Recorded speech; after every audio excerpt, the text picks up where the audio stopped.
How you guys doing? Welcome back to Conversations Over Chess. The individual that's stopping by the podcast is actually a jack of all trades. He's near and dear to my heart because he's showing love to an individual who's from my city and of my city. And without further ado, please welcome Cream Puffs to the podcast. Welcome, brother. How you doing today? How's your day all going? right, man. I'm doing fine, man. I had a midterm that was due today. Okay. I finished it. I'm feeling good about it. All right. So I was ready for this. You ready for this? I was say, what are you studying? Are you in college? Or you Phys doing? ed. I'm in Phys ed. college. I'm Okay. studying phys ed. What year are you in? First year. First year? Yeah, All right. first year. So Hey, it ain't how you start, it's how you finish. that's how you finish. So There you go. planning So to finish obviously strong. we're here to play chess, right? And have a Right. great conversation and dialogue. As my guest, obviously you have first move. White gets to go first, as you know already. All right. And as you open up, the first question I have for you is take us back to when Cream Puffs, the smoke shop, was just $1 in a dream, and you'll make first move. Well, Cream Puffs was $1 in the dream. Yes, sir. I was locked up. Okay. And before I was locked up, I noticed weed was like becoming a thing Mhm. in the States. So I figured It's later just- down the line, yeah. it's New York. So once they started to chatter, yeah. I figured they'll go in. Okay. So Only if you're comfortable enough speaking about it, what did you go incarcerated for? I was incarcerated for drugs, Okay. for legal possession of. Was it ironically marijuana? Yeah, I was locked up for marijuana. Well, not locked up for it, but I was arrested for that as well. Okay. How long Well, did you end up serving? No time for that. In general, totality? Yeah, not for weed. No. Okay. My original case that I was locked up for was for PCP. Okay. Yeah. So All right. So with that serving that time, obviously a lot of individuals learn how to play chess in jail. Was that the same case for yourself? no, I learned how to play chess in elementary school. Okay. I always ask individuals, did you end up beating the person that taught you the game of chess? Did you ever get a chance to beat them? No, but I did play him. Okay. It was my teacher. He was like a grandmaster or something, or he was- just I don't had know. years I on can't. you? He was good. Was it that a he kid- was good, or you just wasn't No, that good he was yet? good. He was good. He was one of those teachers. He backed up like everything he did. Yeah. We wound up going to Medieval Times in New Jersey Okay. one time, and he was one of the people performing, like singing. So he was like into stuff. So outside of just teaching, so Oh, so he had it. he had stuff going on. So it made it believable. And he had a whole tournament, and it was a kid that was the best in the class. He was always beating everybody. Yeah. And we wind up, I wound up winning. I wound up beating him, and I was able to play the teacher, but I lost. All right. All right. Look, progress is all that matters. Progress is all that matters. Speaking to incarceration, what lessons have you learned when you did get locked up and then coming out? Because obviously you said that Cream Puffs, the $1 in the dream started in there. So you wasn't just wasting time saying, I'm doing my time's not doing me, woe is me. You actually was thinking of a master plan. So speak to that while you was in there. No question. So wake up, work out, write music, respond back to letters, come back for visits. What am I gonna do when I get out? When you shackled and you taking those long trips, those 10-hour, 11-hour rides upstate, Yeah. you just looking, you just hearing stories, you hear people talk about their war stories, and you hearing some people voices they ain't even gonna change. Yeah. So just little stuff like that. It just changed my whole perspective. Like it makes your perspective change on what you're doing wrong. What am I doing wrong? What can I fix? And that was one of the things that I felt like, what can I do outside of hustling? I always felt I could hustle, but always felt I was more than a hustler. So Yeah.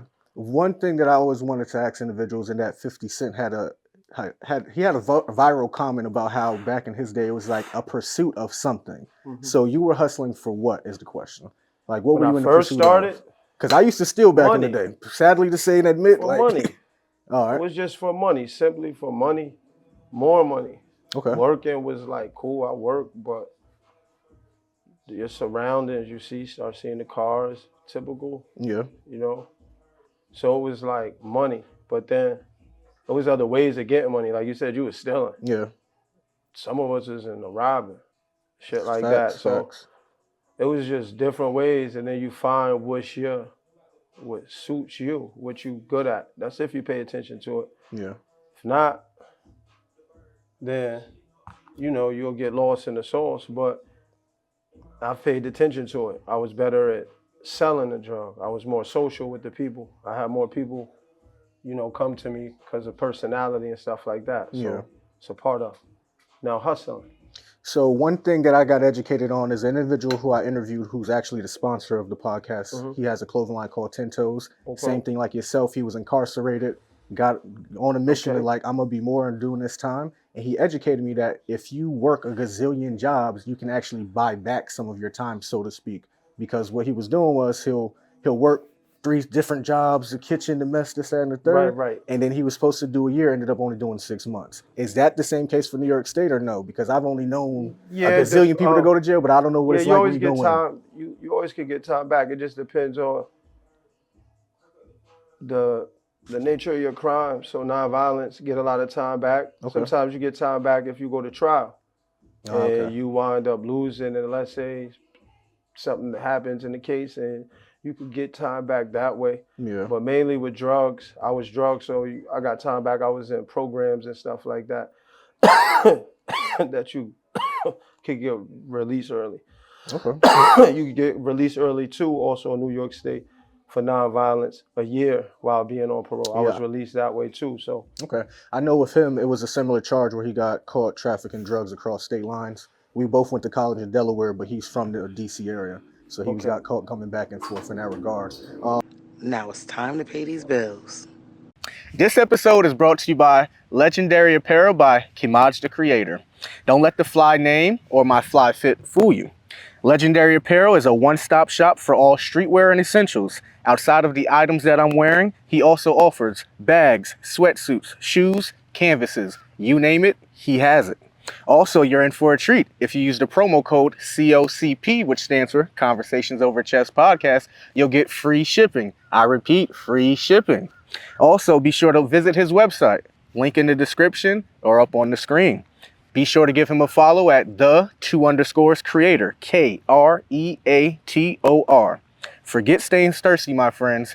Stay legendary. Legendary Apparel, the presenting sponsor of Conversations Over Chess.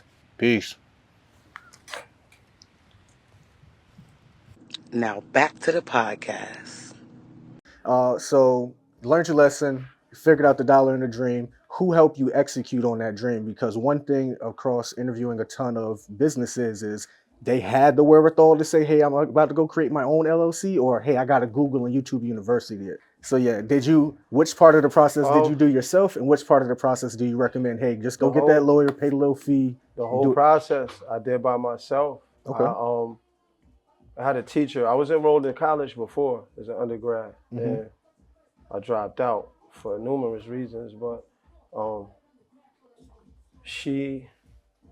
her way of teaching what stood out was she always told us to research everything. If you research the researcher, you'll always get your information. She's like, a degree is good, of course, but you could get whatever information you need by researching a researcher and making sure the research that you get is 100% facts. So all I did was just research the researcher. I just Google how to obtain an LLC, then how to get this. Yeah, and I was going to say, and that's the part, that's the point of the podcast is in each one teach one. So the individual viewer that's going to view this, you went and got your own LLC by Google and YouTube University. And I want the viewers to understand that, hey, look, you don't got to go get that fancy degree to become a successful business owner. Not at because all. Here you are with a brick and mortar in the state of New York, which is no easy feat in itself. Not at so all. I want everybody that's listening and watching and the viewers to say, hey, look, if Cream Puffs can do it too, a person that was incarcerated had learned his lesson, then I can do it as well. 100%. So 100%. With the motto of Conversations Over Chess being every loss is a lesson, speak to some of the losses that you have taken outside of the incarceration that you had already mentioned. I lost a lot mentally and physically. Spiritually at moments too. Yeah. I lost close friends. Physically, I've been stabbed and all types of stuff. Mentally, just battling with your demons. Yeah. Wanting to hurt people and stuff like that. So, yeah. All right. I'll adjust that for you. I'm gonna move here. All right. Speak to some of those losses, because obviously we both hail from the same city, and there's been a host of individuals, young and old, that's passed during my lifetime. Certain individuals who were just in the nature of that beast, being out in the streets, right? And then other individuals who were just guilty by association, and then others who literally just caught a stray bullet, right?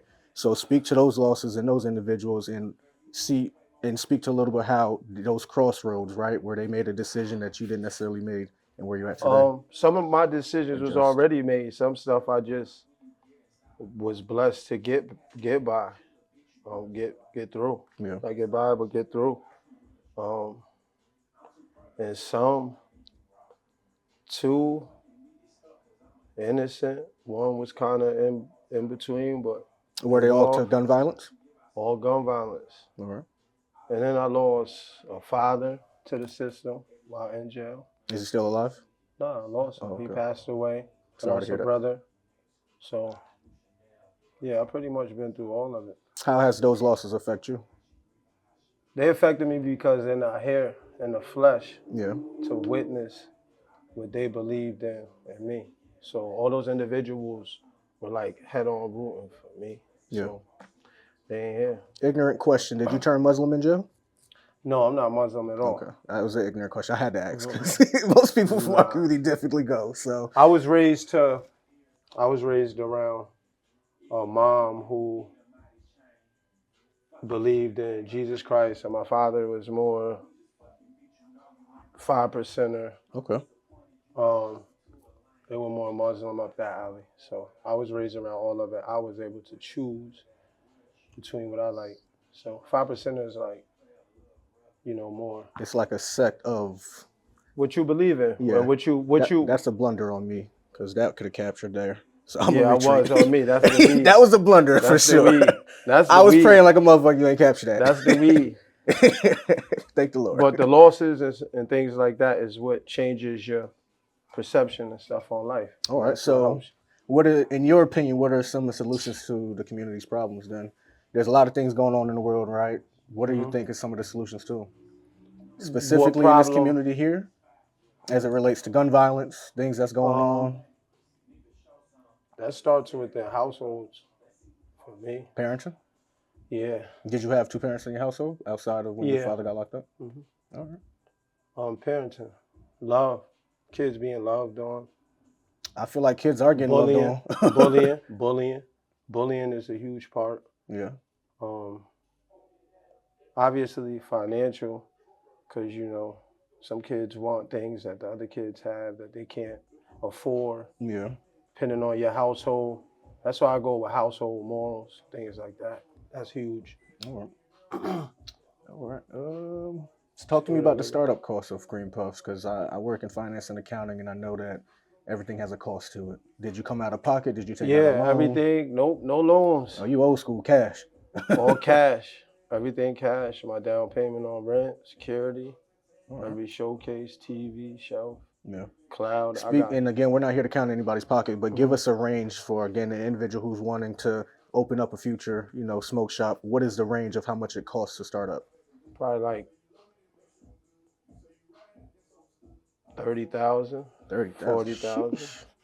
Depending on 30, 40,000. And that's including the deck and all the other things. Because you have to get product. It depends on your business, but it depends on your business, of course. But I'm thinking like any business, like 30, 40,000. One thing, as an individual who's did some research coming in, I see that you're very intentional about the events that you host, right? Right. Where do those events? Who's the mastermind behind them? Are you taking all the credit because I can't you host things like game night? What is it? Open mic night? Hookah night? Please explain what hookah night is to me. I won't take credit for everything. I won't do that. All right. So who's the mastermind behind those? I'm the mastermind behind it all. Oh, that's taking credit for it then. I'm not taking credit. Mastermind could be the mastermind, but sometimes you got a unit of people that's around you, and their ideas will blossom out. So you can't take all the credit. You know what I'm saying? It's like being on a team. I might score 30 a night, but Yeah. tonight you scored your 30. Like that happens. So who's on that team? Because I want to know the vision around that, because that seems very intentional. Not to just say, hey, here's a smoke shop, but no, we're gonna do a second revenue stream to say, hey, we're about to have events here. That's another revenue stream. We're gonna ask individuals to host things here. So I see the mastermind and just the business side of it, but where does that come from? Because that's actually really an ingenious type of thing. Now it's time to pay these bills. Think global, act local. The Wrld Izyorz offers the coolest men's fashion and accessories at 104 William Street in Newburgh, New York, my hometown. It's also available at thewrldizyorz.com. That is WRLDIZYORZ.com. Be sure to use the discount code COCP, which stands for Conversations Over Chess Podcast, to get 10% off. I repeat, 10% off all of your purchases.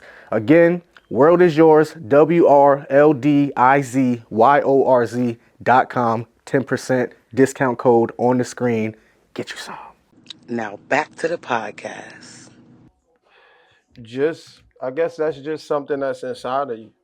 Like you just growing up. That's my goal. Yeah, playing. It could be catch one, catch 'em all. It could be just your experiences creates that. If you have a creative mindset, some people don't have a creative mindset. Yeah. Some people are just more formal. Definitely. Which has been one of your favorite events? Yeah. I'm about to go with the rap battle, man. The rap battle? I didn't even see that one. Who won it? The rap battle. Uptown Plenty won. Shout out to my boy Uptown Plenty. Okay. And Jiggy LaFleur. Okay, Jig. They won. Yup. They jam-packed the house. That's what's up. I made a lot of money that night. That's always a good thing. I paid them, though. They got paid. It thing. wasn't the biggest payout, but they got paid, what was it, $250 a pop? Hey, it's 500 went, so. Win is a win. That was a dope-ass event. Everybody was paid. Security was paid. Yeah. My back patio was used. People don't use that back patio during events. Why, I don't know. Yeah. It was just jam-packed. The vibrations was up. OD. Yeah. That was my favorite event so far. Who has helped you necessarily along this journey? Because I know you say you have a team, you have other individuals, but one thing I'll be remiss to mention is that I had a village surrounding me. Siblings, loved ones, this, that, and the third, that always pushed me to go do great, wonderful things. Right. Who was that for you, whether it be father, mother, friends? Who was that individual? Honestly, those individuals would be immediate family, of course. Yeah. And then the people close to me that's on a daily basis. Yeah. Which narrowed down to a few, and then my supporters. I legitimately look at supporters as like friends and family, because without them, it's really me on this aspect. I mean, I could say I could be me regardless of it, but still in all, being at the business that I'm in, I'm so hands-on with my customers that the relationships become personal. Yeah. So those coming from where I'm coming from. Those are that's the team. Well, speaking to that aspect a little bit more, is that everybody doesn't necessarily always see the vision or the end goal. They might see it now because you're here, you got the store up and running. Who was those individuals that didn't believe in you when you were coming up, and who's the individuals that always stayed down, was like, yo, I see your vision, go execute on it, go get it done? People that I wouldn't know, the ones that don't believe. I mean, I can assume who don't, but I try not to. Yeah. Because then I'd be focusing on the wrong thing. But it's hard to try to decipher that sometimes, because people could shade it. People could halfway support, halfway. Yeah. You literally try to get out. You can notice some people, but it's like you can't blame them. You don't know what they're going through. I try to stay out of what I believe in and project that on somebody else, what I believe in. And it's hard not to sometimes, but it's the best way moving forward for yourself, so that way you won't have no high expectations of nobody else. Yeah. If you lose sight of that, then you'll be grumpy some days. You don't want to come into work mad, right? That's a fact. Or it becomes work. Yeah. This is not work to me, because I'm loving what I'm doing. Yeah. I'm loving to interact with people. I love when people want to. You like the customer service about it? Like I love it. Like, yo, bro, how you get this? How you want it? Like, I love that part. I love the little kids that get off the bus that come in here that say hi every single day when they get out. It's like I love that part of the business. Yeah. And then meeting new people. I meet so many new people. That's what keep you going as well. It's like, yo, I know I'm gonna meet somebody else. So now that networking, once you start networking, people don't understand. It's like I might get an interview because it's on you. I might have gotten an interview because an individual who I know. So prime example, another individual who I met, C's, who has a clothing line across town, right in Newburgh. I met him through my brother. So those connections of saying I might not know you directly, but I know the person next to you. And people don't understand how that network really is your network. Shout out C's. I know C's too. Yeah, shout him out. Shout out C's, man. He sponsored the podcast. Wearing his hoodie too. Look at that. See, that's my boy right exactly. There. Look at that. When you were growing up, right, who were those individuals that you remember vividly saying, hey, look, I remember Mr. and Mrs. such and such from that store who helped out, who did this? Because I always say, monkey see, monkey do. You don't just become a business owner without at least seeing somebody along the journey that once say, I could do it too. It's funny. My grandmother was into business as a kid. Okay. I grew up in the back of my grandma's store till she lost her store. Obviously, I don't know how that went, if she lost, whatever. I was too young, but I recall being in my grandmother's store a lot, so I felt like it was in me. As far as businesses around, I just remember Black-owned businesses. Yeah. I didn't really have no one-on-one rapport with them. I had more one-on-one rapport with the Spanish store owners. Gotta love shout out to the Spanish. Yeah, because they had the stores in my area at the time. There was more Spanish people than Black. I grew up top in Newburgh, not more downtown. Is more. Yeah. You know what I'm saying? So, I had a rapport with the Spanish people, or whatever. But nobody really pushed me to do it. But I can say my Civic. Yeah. Civic, Jamaican guy, the guy. Shout out my cousin Mark Marcel, his father, man. Mr. Civic, he had the store on the Boyce and Broadway. He had the arcade in it. So to see that hands-on was like, yo, that was dope for me as a kid. I definitely have to shout him out, man. He was in our area at that time. And then I recall other people, but nobody really, I never thought of nobody with a store because I didn't think store. As a person, been entrepreneur, I didn't know what I was going to do. I thought I was going to do probably a cleaning business, which I still probably will do. I just knew entrepreneurship was going to find. I knew do you think a little bit of that is attested to your mother already having a store? Because it's hard to build up that home or that ownership if you not already are in a store already. Right. I don't know, because I tend to just think that things that you're around, you'll wind up a part of, or is there, DNA. So I'm looking at it from that perspective.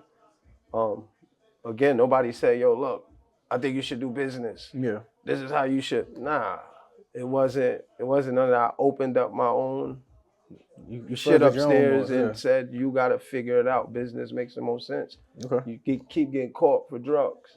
Facts. Selling drugs. You're making money, but you getting caught. Yeah. Don't matter how you getting caught. I feel you on that. It's like, look, something got to change, goddamn. Something got to change. It's obvious. Yeah. Business, go entrepreneur. You could do that if you could.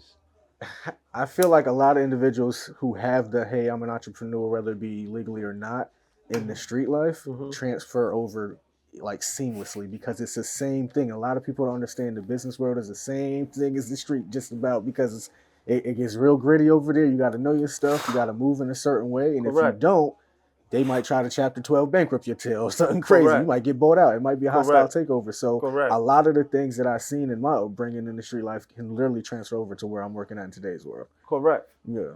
Correct. Who's on me? Yes, on you. Move that rook, huh? Yes, sir. All right. Yes, sir. You gonna capture that? What is next for you? What's next for yourself personally, and then for Cream Puffs as the shop as a whole? Now it's time to pay these bills. This episode is brought to you by DJ DMC. For any parties, kickbacks, and weddings, DJ DMC has your back. You can find him on Instagram at DMC the Goat, on Instagram at DMC the Goat.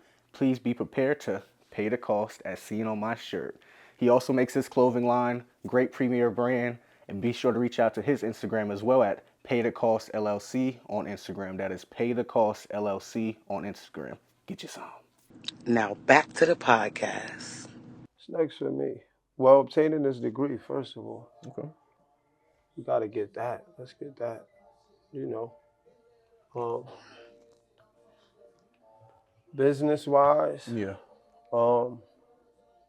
just probably work on throwing more events, have some more structure to the events about a month. Yeah. Thinking about a month.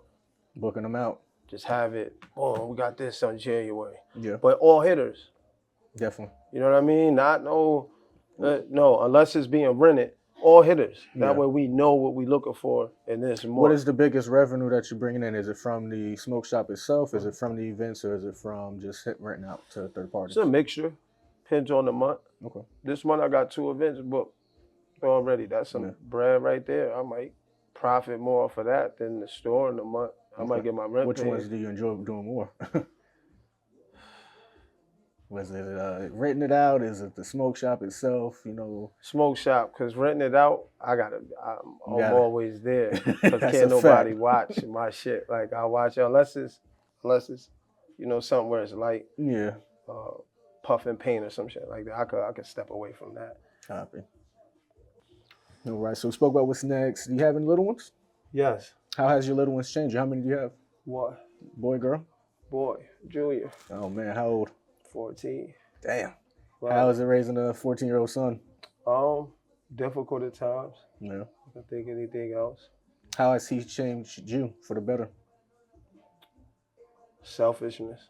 You had to become selfless. Yeah, I can't put myself first. No more. As you can put yourself first. It's life. So, depending on the situation, but really humble me, envious, and financially. Oh, you had to tighten up. Disciplines you way different, because again. And how old were you when you had them? 25. Oh, you were older then. 24. You were grown at that point. Yeah, right. Pushing grown. 25. I was gonna say, much you gonna have it at that point. Ain't no other option. Oh man. Currently single, correct? What'd you say? Are you currently single? Nah. No. How much has your lady elevated you in your life? A whole lot. Yeah. How long have you been together? Self-discipline. Years. Yeah. Self-discipline. That's what I learned the most. Yeah. Very important. It helps you eliminate distractions. Yeah, it is very. A lot of people don't understand is that this is a fake little Super Bowl game. A lot of things that the viewers don't understand is because they don't get to see it, but my brother's behind the camera. Oh, yeah. And he speaks about a lot of individuals highly in this chess game, and I'm one of them. So I got to make sure I win this game. So I already messed up my eye. Once you run it back, you're like, yo, I'm glad he had me. I know I did. I got high. I fucked up once I got high. It ain't over though. This is true. How often do you host your basketball event?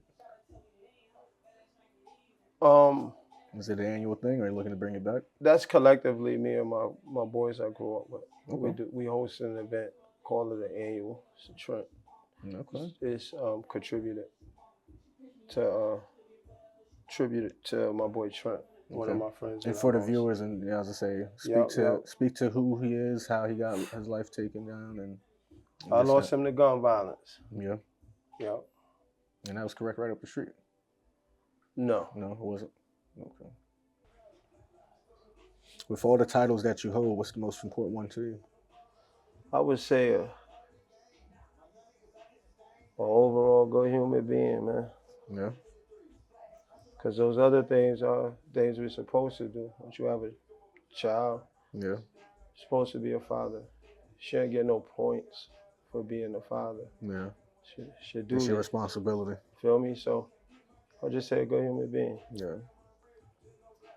Speaking of being a good human being, you do a lot for your community. Where does that love for community come from? Now it's time to pay these bills. This episode is brought to you by Toes clothing brand, the hottest streetwear from the DC area, based on the principle of community, perseverance, and integrity. From the community, for the community. Stand for something, or you fall for anything. Shop online at 110toes.com. That is the number 1 TENTOES.com. dmcthedj.com, and follow on Instagram at 110 Toes LLC. That is the number 1 TENTOES LLC. We are 10 Toes. Get you some. Now back to the podcast. Because a lot of people, as we see in the news, is slain in their own community. Growing up here, we had a bad name. Mm-hmm. It was always negative tied to it. So a lot of times the opportunities was cut short because of that. And it just was like a nose turn up thing to Newburgh kids. So it's like, why would it? I didn't like it. So I'm big on uplifting us so they could see how great we really are. So all the people that did fall short, that could have made it to those next levels that I witnessed. Yeah. We got to show we still breathe that. So that's why I'm big on it. It's like, I rep it. I'm from here. I love it. Yeah. As much as I dislike some of the things that go on in here. Decisions we make collectively, all of us. Point in time, I was making dumb decisions too, but that's why. Because typically people will say, or I think it's been most famous, coined by Denzel, he says, man gives the award, the man above gives the reward, right? So for you, what is the reward that you are looking to gain from, not necessarily looking to gain, but what is that reward that you know that your higher power is going to give you, if at all, right? I know, right? What do you think that's that deep, is? I don't know, because there's so many things that the reward is different. Mm-hmm. So one reward would be financial wealth, knowing that my family is all right if something happened, God forbid, like we situated, we don't gotta. That's big on me. That's big, huge factor, because those comfortabilities and conditions, and I don't know, you just think growing up where when you in the urban area, you need this, you need that. You're not taught anything else, but you're not taught too much. You gotta go to school unless you have it. Not saying some parents knew more than others, but overall. So, and then something else could just be, a kid that I may have trained from AAU made it to the league. That would be that's a reward. Yeah. You know what I mean? So, or I tutored the kid and he passed now. Train this person, they lost 100 pounds and think they could lose it. Those are the rewards. Those are the things. And it doesn't necessarily have to be always in the financial matter. Yeah, it doesn't have to be. It could be like, hey, look, you were a successful young man, and that was the greatest reward for me because I remember you were here, I mentored you, and then now you're up here. So I understand that all too well, and that's something that the Newburgh Zion Lions right up the street always preach to myself. Right, I was a part of that organization, so. Exactly, so it's like you don't necessarily have to go to the league. We just want you to be a great, wonderful human being outside of Newburgh. Right. No matter where you're at, because you represent this community and yourself. Right. Exactly. And that's the biggest thing that we don't understand at a young age is like, it's not about just representing Coach or Cream and this, that, and the third. It's about representing myself first. That's the biggest thing. One thing that you have spoken on too about and mentioned is that your father, you were saying 5% grew up in that era. Mm-hmm. How much is and you actually even spoke about it a little bit earlier in the conversation about the empowerment of self. Right. How pivotal is that? And I want the individual viewers to understand like that. You have to go be knowledgeable of self. Speak to that a little bit. That comes from, that would be up to 5%. Building. 1 through 10, knowledge, wisdom, understanding, and so forth. Yeah. Those things, just waking up, knowing the date, knowing what you have to get done. Yeah. Those type of things are like, it's like having chores. You know what I mean? It's like having chores. Your mom shouldn't have to tell you to do the dishes. Facts. She already don't raise you to do the dishes. You still love the dishes. It's things like that. That structure was there, but he didn't have to do it. And he didn't have to yell to get it done. He did it through hair. So, and that would just help. You would just know. You know what I mean? One thing I also understand and had to come into my own is that although you have to have that knowledge itself, you also have to have the confidence. I tell people frequently in every episode is that it wasn't until 2024 that sitting here at the age of 28 that I got confidence in myself. When did you think that you growed into your own self? I was like, I'm that guy. Oh, nah. When do you think that was? You always had that? And if you did always have it, where did it come from? I always had confidence because I always was like faster than everybody. So elementary school, you know, stuff like that.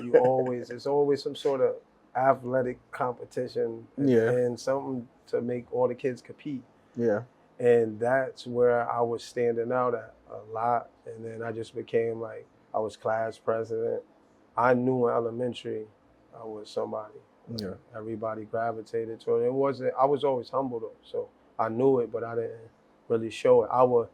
The handicapped people would be in class with us. I would talk to them. I would do work with them. Like I never made people that felt uncomfortable or weirded out by other people's energy uncomfortable. I made them feel just as welcome as anybody else. That made other people try to make me feel weird, but it didn't work. So where did the confidence come from though? Because for myself, it was just an accumulation of, okay, I gotta grow into my own at some point. Along with other individuals, shout out to my friends that put the battery map that saw something else in me. So where did that come from for you? I'm telling you early, just the competitive nature. It's just, I don't know. I just knew. So I'm just built like that. You can tell the camera, I'm just built like that. I just knew. It sound cocky, but I knew nobody confidence. Was just, no, it was like, nah, you could deny it, some could, but I knew. Yeah, I knew. It was areas that I had to build confidence in. That would be more of my rougher side. Okay. I was so laid back. Speak to that a little bit. Yeah, I was laid back. I was a laid back cat. So it was hard to lay back in what way? Like I'm just lazy laid back. at school, like as you can nah, I'm just laid back. Like I'm more of a people person, so I'm laid back. I'm not aggressive. I don't come off aggressive. Has anybody ever tried that? Of course, that's the part. That's the confidence I had to grow. Like, yo, listen, you're not. I'm not the one to mess with. I'm not the So that's the area I had to gain confidence in a lot. Now it's time to pay these bills. This episode is brought to you by Heart and Soul Training. They're the premier sports and basketball training in DMV while also offering training sessions in Delaware and New Jersey. Training athletes of all ages from young kids to even pro athletes. Some pro athletes by the name of Jordan Allen, aka JA to you all, who just hit 13 threes down in Mexico. Also, they trained Martez Robinson, the personnel at Delaware State University, down to a MEAC conference finals. Heart and Soul Training, what are you waiting for? Go check them out. Details in the description or on the screen. Now back to the podcast. I gained that confidence though. Yeah. Early too, probably like 9th, 10th grade. Was it the people that, or the individuals that may have tried you that made you force you to get that confidence? Or was there anything else that was just like, hey, I see it in myself, I need to stop being nonchalant? It was actually my brother. Okay. Yeah, like. Older, younger? My older brother. Okay. I'm the youngest. So my older brother was on the wrestling team too. So he used to fold me up, facts. Like, and he wasn't no slouch. So he's winning Empire State games at the time. Yeah. He was going to states. I think he might have won states once. Okay. Took second, or something like that. Like I didn't know your older brother was a wrestler. Yeah, my brother is a wrestler. So how much older? 8 years. Okay. So yeah, bro used to rough me the fuck up. Yeah. So he was over time, and then we used to wrestle amongst the crew. Yeah. Smaller. So just to get it on. Shout out to my older brother. He's actually a wrestler too. I didn't know if you know that about my brother. Yeah, I knew. Okay, so my brother, for the viewers, they don't know, my brother's 6 years older than me. And the same way how your brother used to fold you up, he used to fold up everybody else in the house. So boy, girl, it didn't matter. He used to just tear up everybody. Who's on? It don't matter, right? It's on me? So I think it's on you. So the confidence because he put me in check, I pushed. Wrestling amongst each other. I was like, nah, I'm One thing I wanted to circle back to is that you spoke about the understanding of financial independence, understanding of just being financially literate. With you having a 14-year-old son, how early are you starting him on that journey of saying, "Hey, look, son, this is what a credit score is"? We started him on that early before he could even really have an understanding of what he was doing. Yeah, what he would be doing or up against was saving. That's where we started. Saving. Saving is important because if you could discipline yourself to save your money, oh man, it's the self-discipline part. Everybody got to get that part down pat. That's a fact. How you teach it. You've been harping on the self-discipline. Right. Outside of the whole being nonchalant, what other areas did you have to become self-disciplined in? Because for myself, my biggest thing has always been women. Women has look, it's Achilles heel of mine, goddamn. Right. But I gotta learn to be self-disciplined in that. So for yourself, what was it? I would say saving. Okay. I used to make money, save, but not enough. Or look back and be like, yo, the fuck? Yeah. I should have saved that. That's more important to me than whatever it was. That wouldn't be high priority. The money was because this is the goal here. We're trying to figure out how to financially become independent. Right. Yeah. So if I'm running through money, what am I doing? Yeah. That was the hardest part. How long did it take you to save to start up creams? Probably about like a year or so. Okay. You was aggressive then. And was that working? I was working a job, 2 jobs, honestly. And just saving. Yeah. I came home to a little bit of money, but it was more or less like, who am I proving anything to? Yeah.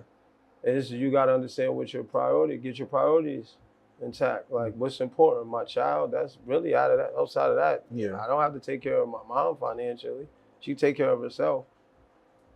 There you have it. So if I got to look how I'm going to look when I go to work, this is how I'm going to look for the next. Y'all going to see me like this. But when this year go by, now look, that's pretty much how it goes. Yeah. On your priorities, what you feel. We're going to be sure to make sure we finish this game off camera. Yeah, I don't know. We typically end the podcast with the question of, and you're going to answer both questions. All right. So you're looking to the camera, and the first question you'll answer is, what is your favorite chess piece and why? And then the second question is, imagine that the entire world is watching. What would be some advice that you would give to save them some heartache and pain? The entire world is watching. China, Germany, the entire world. What advice would you give them to save them some heartache and pain? So what's your favorite chess piece? And then you look into the camera and tell the entire world what advice would it be? My favorite chess piece. And why? The knight. Why is that? It's like, I don't know. However my brain functions, I do very well with the knight. As much as I didn't really attack you, I'm just I actually intentionally took those off the board early. As you saw, I took because I was like, look. You ain't know that, but I'm nice with knights. That's why most people are really, really good with these. So I was like, let me just take these off the board so we can see where this is really going. So I don't know. I have fun with that piece outside of the real sit down and the whole logic of chess. I just have fun, but that piece is fun to play with. Okay. Queen would be younger because it's just the strongest piece in the sense. That's my favorite piece. But the knight get bit. The knight is when you had this queen over here, what was the piece that could have? Yeah, that knight. The knight. Exactly. See what I'm saying? The knight got it. Yeah. So, and then lastly, would it be the best advice that you could tell the entire world? You're just looking to the camera and tell them. Advice for the world.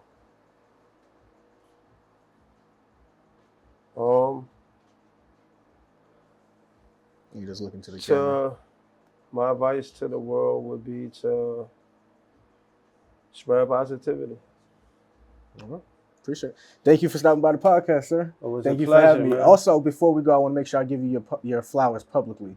An individual who's from my neighborhood and of my neighborhood gave me an opportunity to interview, and this is what it's all about. I appreciate you, my brother. Question. Appreciate you as a man, and I just want to let you know that you're going to be doing great, wonderful things. All right? Thank you, man. I appreciate you dropping by the show. See you guys in the next episode of Conversations Over Chess. Talk to you then. Peace. Nothing ever comes to a sleeper but a dream. So I'm woke, try and get that money any means. Used to wash mom, sweat them clothes to get them clean. Grew up in the slums, ain't shit that I ain't seen. And it's still free, all the guys till they free. Couple niggas crippin' and the others throwing bees. One thing for sure, they gon' all ride for me. Cause we ain't never phased no gang family. Damn, what a blessing, all them all nights had me stressing.